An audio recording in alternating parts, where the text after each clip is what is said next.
would be the approach that anyone can use listening to this to go and communicate their brand, their mission to the world so they can scale their sales and then their impact as a result?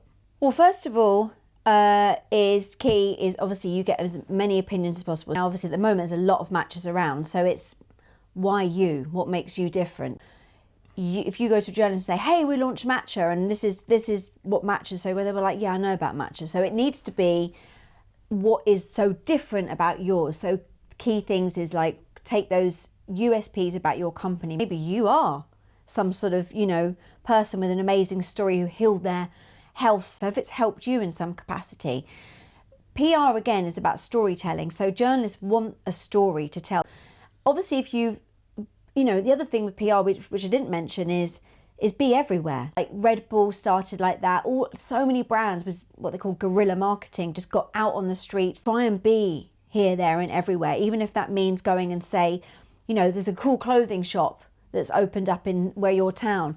Can I come and do a pop-up here? Can I come and, be here and just serve iced matchas? Find other people who are cool, doing cool stuff that you want to be part of, if you want to be cool, or if you want to approach, busy mums. Where are busy mums hanging out? Coffee shops. Do a pop-up in a coffee shop. Say, I'll work for free for today, but can I do a collab with you? Like that is free. Like you've got to be prepared to work for free. I've done loads of work for free, and a lot of brands I worked with did a lot of work for free in the beginning.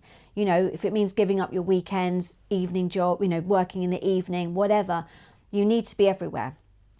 And when it comes to press, again, if you can get it in front of it, if you can't have a PR company, which again, that's an expense in itself, hire a PR company if you can. Now, when you hire that PR company, get as much, really do your work and find out and say, look, make sure they're passionate. If they're passionate about those products, that's going to that's going to come out. Like I'm passionate about health. I'm not passionate about sports cars or fashion or, other things. Health is where I'm passionate because we've already been through that. So find that PR company who can ignite that passion, who have relationships with journalists where they are experts in that area.